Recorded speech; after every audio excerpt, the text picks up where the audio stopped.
Nkwaniza nnyo leero wano ku SMX Media nange MCSMX nebaza nnyo ba SMX Media subscribers mwebale nnyo mwebale dda nawe tena okubeera ngo subscribinga togenda beera ngo missing updates nga zenkuleetedde olunaku olwaleero ku mukyala wa Eddie Kenzo oba girlfriend wa Eddie Kenzo omupya nga tetunagenda mu story. Leero happy birthday ya Namuwonge Hamida from Saudi Arabia. Yes, Namuwonge Hamida ka children kako kava Saudi Arabia leero lunaku lwako. Happy birthday Namuwonge Hamida. Ate leero nkuleeteddeyo n'ennume SMX King note manyi bo bano batonte batira sindika. Lelo nera birthday ya Sulaiman Rashid from Budaka yeja avudde Budaka naye lelo naku happy birthday bana ababiri Namuwonge Hamida wamu ne Sulaiman Rashid happy birthday. Onako olwaleero nkuleetedde full details kono omuwala omupya Eddie Kenzo gwatambula naye oba mukyala wa Eddie Kenzo abangi mwati confirming nze Dambo no girlfriend wa Eddie Kenzo gwe yazizza mu kifo kya Rema. However buli lunaku tulaba ekifaananyi kimu ku kimu ekivaayo kimu ku kimu ng'ono omuwala ali wamu ne Eddie Kenzo naye nga tetumanyi bulungi full details kono omuwala ekituufu ddala yaani.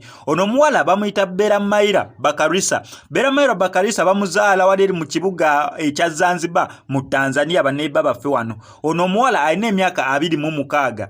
Ono omuwala okusinzira ku linnya erisembayo tutigenzo kiraba nga taata we ye Said Salim Bakarisa. So Bakarisa lino lye family name nga goonokera ku macha nga gwe Namuwonge nga buli mwana gozaala omuteekako erinnya lya family name erya Muwonge. Ono omusajja nno simmekete. Ono omusajja mugagga ddala. Omugagga we bagenda abagagga balimu ebika naye omugagga we batuukira okuyita tycoon, that means sente ozirina era zikuyitaba. Ono Said Salim Bakarisa tycoon mu kibuga ekya Zanzibar oba mu nsi ya Tanzania osobola ogenda n'omusaakingako. Kiteeberezebwa okubeera nga taata ono omuwala alina group of companies bagiyita Bakarisa group of companies nga waneno wowulira we tulina Vision group of companies. Vision group of companies gye tulina wano mu ggwanga erya Uganda erimu Bukedde TV1, Bukedde TV2, enamu Vision newspaper, enamu Bukedde olupapula, erinamu Bukedde FM. Kwegamba group of companies ngeri awo yo erimu company nyingi naye nga ziri under one company. Kati nono omusajja alina Bakarisa group of companies ena Azam Media eyonge kwasaganya radio ne TV, ana Azam Beverages ngeno yono omusajja taata wono omuwala gwe tulaba ne Eddie Kenzo.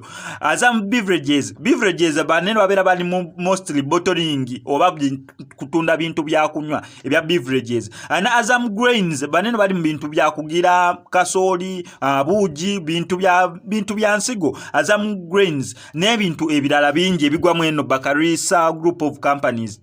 Ono omuwala abaddeko mu nsi ez'enjawulo, abaddeko mu nsi nga Germany, abaddeko mu Switzerland, abaddeko mu USA.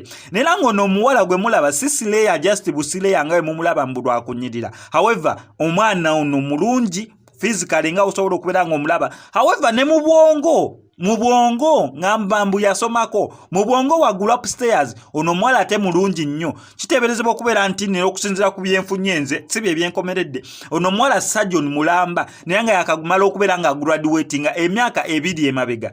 Sajjon be bantu abalongoosa, that means ono omuwala obwongo ategeerera ddala alina okubeera nga yakola science subjects n'aziyita bulungi omuntu otuuka okubeera ng'oli Sajjon oba ng'olongoosa ate naddako gye emyaka emito kiba kisufu nnyo, that means obwongo upstairs wakolera ddala.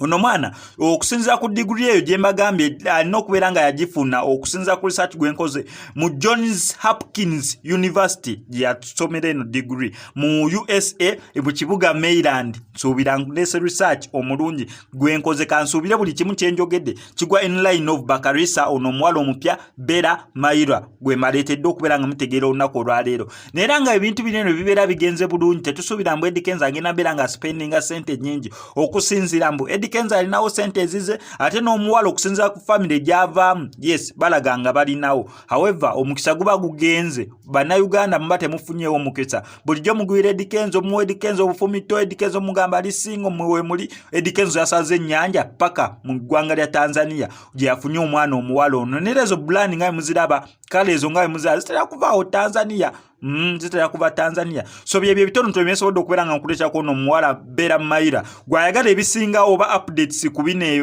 Eddie Kenzo wamu ne mukyala we girlfriend we omupya ngenda kusaba kimo subscribe nga no ku SMX Media kubanga ffe tubeera ne updates buli lunaku buli ssaawa story weegwirawo we tugikolera. MCSMX I sign out.